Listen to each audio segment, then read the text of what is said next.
Hello there guys, LazyBeast here, and today I'm going to talk about the Burning Crusade Classic. Now, whether you should level up in vanilla before the Burning Crusade Classic, or whether you should just wait and buy the boost. So what I'll do is I'll talk through a couple of the pros and cons for each decision, and a couple of scenarios, and you can hopefully then make your decision on what you want to do right now. So for a lot of people, this decision will be simple. If you're someone that's already played Classic, then it's a no-brainer. You're going to have characters leveled, you're just going to wait for TBC to come around. That's it, done. If you've not played Classic at all though, that's where it gets interesting, because you've got the option. Now, do you go back in there in vanilla and level up knowing that it takes a long time? Or what you could also do is wait for pre-patch where leveling gets nerfed, so you could then level up from there. It depends really on how much time you've got to actually invest into leveling a character before TBC Classic comes around. Now, if you're like me and you've not got a lot of time, then what I'm personally going to start doing is leveling up a character now and just chipping away at it gradually before it comes out. I would like to level through Classic. I did miss out on Classic. I chose not to play it because I arrived late. I was on a 2-week holiday when Classic came out, so I missed the launch. I just missed the whole hype wave and everything. I was really gutted about it, and I just ended up not playing. I never caught up to anybody, so I just didn't play it.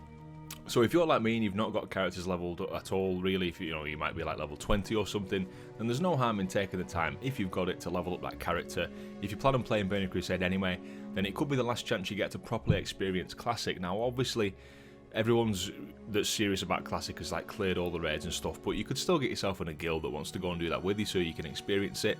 Now, we do know that Classic servers are going to be staying around, so there will be people that just want to stay on Classic, or also people that copy a character so that they can have that character on Classic and on TBC servers. So there's still going to be people playing Classic, but it's likely probably not going to be that many people. I think the vast majority of people will just progress till TBC, and the actual Classic characters won't get that much play, but that's something we're just going to have to basically wait and see what happens with. It could also be a very good time to level right now, because a lot of people are excited for TBC Classic. A lot of people are going to be starting, as I am, that haven't done Classic or that want to maybe re-roll, so they're starting to level up another character now. So it could be a good time again. You might find that dungeons are busier, you might find there's just more people out in the world, more world PvP, all that good stuff.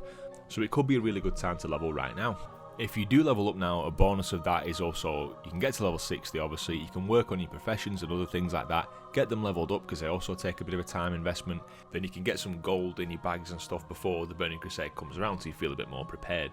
Now, even though there's obviously class changes and balancing when the Burning Crusade comes around, it's still a good time really, if you've never played Classic, or you've not played it for a long time, to get back into that Classic mindset of things. And the classes feel so much different than they do today, so it could be a good time to get some experience in with your class. Maybe try a few different ones and find out what you want to do if you've not chosen your main yet.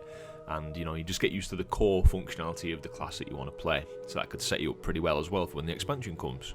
So there's a couple of reasons to level up now. Another one could just be simply that the boost is probably going to be quite expensive. I would imagine that it's going to be the same, if not more, than a boost for current retail World of Warcraft, because if you think about how much time a Classic boost would save you from leveling, you can level up to max level in retail very, very quickly these days, and that's not the case for Classic. Even after the level nerf, I'm going to guess it's still going to take a very long time compared to retail Warcraft to level up in Classic. But with that said, that sort of leads us into the reasons to boost. Now, if you're thinking of boosting, this might, encourage you to do that, if that's what you want to do. The boost is going to save you a hell of a lot of time. Now, I can't justify paying for a boost in retail Warcraft because you can level up so fast. You can do it in a day or two, and there's just no point spending that much money on a boost when you could do it really quick yourself. You've also got to remember that you cannot boost a Draenei or a Blood Elf, so if you're thinking of just waiting until they get released and then boosting one of those, you cannot do that. So that's something just to bear in mind. Another thing to remember is that when you boost, you're not going to be massively overpowered or anything when you go in there, because Blizzard have said they don't want to take anything away from the effort that people have put in to get geared that are playing Classic right now. So when you do boost a character, it will be level 58, and it will likely be geared in blue, so you'll be pretty set up well to go and just jump into the content, get level to 60, or just jump straight into TBC. But of course, if you were to level to 60 now, then if you got yourself in a guild and stuff and did some raids, you'd be already level 60, get some nice gear. But do remember that obviously the gear from Hellfire Peninsula and Zangarmarsh and stuff will likely very quickly out-gear the stuff that you're going to get from current raids in Classic, so that's just the way it is. So yeah, that's pretty much it. I hope that's helped your decision if you've been struggling to make that decision on whether to boost or whether to level. And thanks for watching the video. Guys, I've been LazyBeast. Cheers, I'll catch you next time.